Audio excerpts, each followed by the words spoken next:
आज या ठिकाणी शिवसेना, भारतीय जनता पार्टी, राष्ट्रवादी, रासपा, रिपाई आदी करत या ठिकाणी उमेदवार बाबुरावजी कदम कोळीकर यांच्या प्रचारार्थ हिंगोली लोकसभा मतदारसंघाचे उमेदवार बाबुराव कदम यांच्या प्रचारार्थ आम्ही या ठिकाणी हिंगोली शहरामध्ये आम्ही या ठिकाणी फेरी मारली. कळमदुरी या ठिकाणी फेरी मारली शहरामध्ये आणि कळमदुरीच्या संपूर्ण व्यापारी मंडळी असेल, शेतकरी मंडळी असेल, आज बाजार होता. सर्व शेतकरी बांधवांना, सगळ्या व्यापारी बांधवांना, सर्व पत्रकारांना, सर्व नागरिकांना आम्ही या ठिकाणी कळकळीची विनंती केली.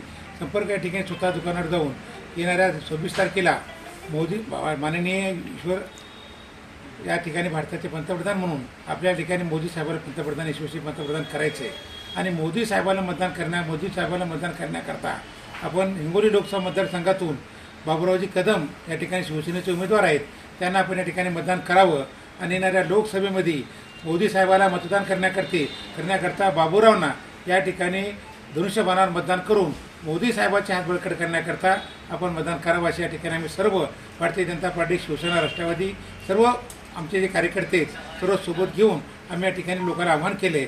आणि येणाऱ्या लोकसभेमध्ये निश्चितच मोदी साहेबांचे हात बळकट करण्याकरता या कळमदुरी मतदारसंघातून आम्ही निश्चितच या ठिकाणी भारतीय जनता पार्टी, शिवसेना, राष्ट्रवादी करून लीड या ठिकाणी देण्याचा प्रयत्न आम्ही करतो आहेत. आणि येणाऱ्या काळामध्ये या हिंगोली लोकसभा मतदारसंघात हा आमचा उमेदवार येणाऱ्या लोकसभेमध्ये मोदी साहेबांना मतदान करण्याकरता आम्ही पाठवणार आहोत. तरी सर्व जनतेला माझी आव्हान आहे, येणाऱ्या 26 तारखेला जास्तीत जास्त मतदान धनुष्यबाणावर करून बाबुरावजी कदम यांना विजयी करावं आणि मोदी साहेबांना पंतप्रधान करण्याकरता सर्वांनी सहकार्य करावं. हीच या ठिकाणी सर्व नागरिकांना, कळमदुरी मतदारसंघातील व हिंगोली लोकसभा मतदारसंघातील सर्व जनतेला जाती धर्माच्या या ठिकाणी विषय नाही आहे. भारतीय जनता पार्टीनं जे कामं केलेत, मग ते गॅस असो, त्या ठिकाणी घरकुल असो, त्या ठिकाणी अन्नधान्य असो, कोविडची लस असो, त्या ठिकाणी अनेक वस्तू या ठिकाणी शेतकऱ्यांना 6,000 ते 12,000 असो, त्या ठिकाणी कोणताही जात पात धर्म पाहून या ठिकाणी भारतीय जनता पार्टीनं काम केलं नाही. ते मुस्लिम समाजाचा असेल, आदिवासी समाजाचा असेल, आन समाजाचा असेल, मराठा समाजाचा असेल, बंजारी, हाटकर, धनगर, बारा बलुचार असतील, अनेक या ठिकाणी विश्वकर्माच्या माध्यमातून योजना असतील, रस्त्याच्या माध्यमातून असू द्या, सौर ऊर्जेच्या माध्यमातून असू द्या, विहिरीच्या माध्यमातून असू द्या, अनेक योजनांची कामं या महाराष्ट्र सरकारनं, शिंदे सरकार आणि फडणवीस सरकारने, अजितदादा सरकार आणि मोदी सरकारनं सर्वसामान्य लोकांपर्यंत लाभ या ठिकाणी दिलेला आहे. आणि म्हणूनच या लाभाचा निश्चितच सर्व लोकांना जाण आहे.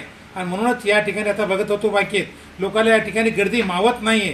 त्या बँकेमध्ये कशाची गर्दी आहे तर मोदी साहेबांना आणि महाराष्ट्र सरकारनं पाठवलेले 12,000 हे लोक या ठिकाणी बँकेत घेण्याकरता आम्ही गेलो, लोकांना भेटलो आणि लोक सांगत होते की 12,000 रुपये हे मोदी सरकार आणि शिंदे सरकारने या ठिकाणी पाठवले. आणि म्हणूनच येणाऱ्या काळामध्ये 26 तारखेला जास्तीत जास्त या ठिकाणी आमच्या उमेदवाराला बाबुरावजी कदमला मतदान करणार आणि आमचा उमेदवार येणाऱ्या लोकसभेमध्ये आम्ही हिंगोली लोकसभेतून पाठवणार आहोत.